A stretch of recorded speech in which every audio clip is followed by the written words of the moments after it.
What's up, YouTubers? This is your boy Big Metroid Fan 12 coming to you with another video game review, and this time I'm reviewing the game Super Thunder Blade, which was released on the Sega Genesis by Sega, and I think it's supposed to be a sequel to the original Thunder Blade game that came out on the arcade, Sega Master System, and other consoles like that.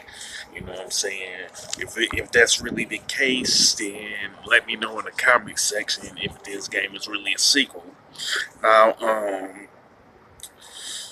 the plot of the game is that the pilot from the first Thunderblade game returns to defeat like another renegade army, you know what I'm saying, that's trying to take over the world instead of his city, you know what I'm saying. So he goes back into the cockpit of the Thunderblade helicopter to take on the enemy and stuff like that.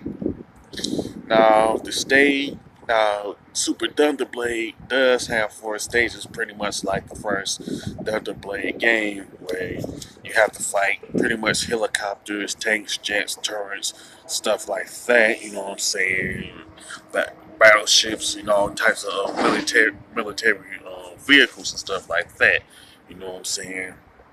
I would say the main difference between Super Thunderblade and the original Thunderblade game is that you have to avoid buildings while fighting off the enemy in Super Thunderblade, you know what I'm saying? Because you can die by pretty much crashing into one of the buildings, so you gotta be careful of that.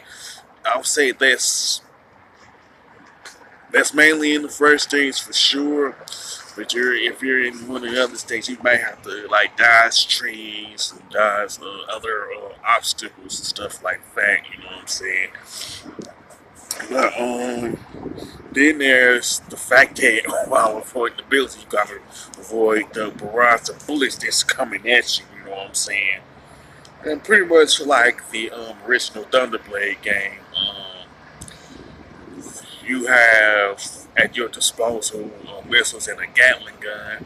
And to my knowledge, you don't get any power-ups or one-ups or anything like that, like the original Thunderblade game. And you would think that you would get some power-ups or something like that while playing Super Thunderblade, making significant improvements and changes and stuff like that.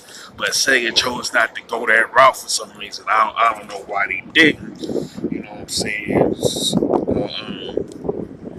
The other notable changes, besides what I mentioned about the buildings, it's pretty much it's the graphical improvement and the improvement in the soundtrack. You know what I'm saying? So there's not a lot of noticeable differences. You know what I'm saying? Overall, the only one that I can think of is that Super Thunderblade is in a 3D perspective instead of the top-down view. You know what I'm saying? So the majority of the differences that I've noticed are relatively like not that big. You know what I'm saying? So it's like in the middle. You know. Now, as far as the graphics and level design of Super Thunderblade, they're pretty good, you know what I'm saying? And they have some nice color palettes to it, you know what I'm saying? Now, the controls and gameplay are pretty good, but what's odd to me is that you have to press down to, like, lift off. Like, this is, like, after you die and stuff.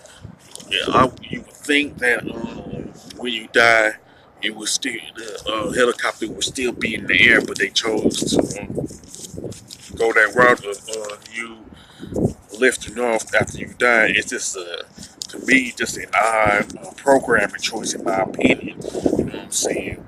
And the soundtrack to Super Thunderblade is pretty good, but at the same time, there's nothing about it that really stand out when you compare it to compare the soundtrack of Super Thunderblade to other games that were released on the Genesis and stuff like that. You know what I'm saying?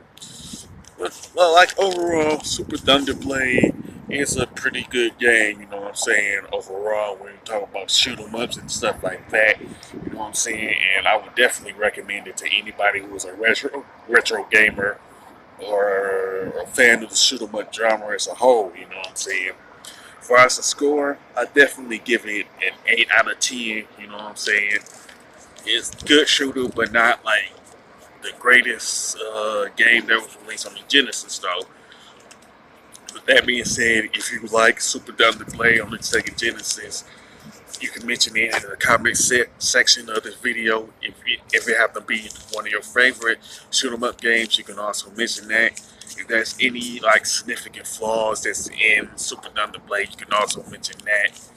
You know, with that being said, if you like this video, don't hesitate to click the thumbs up button and don't forget to subscribe. This is your boy Big Metroid Fan 12 signing off.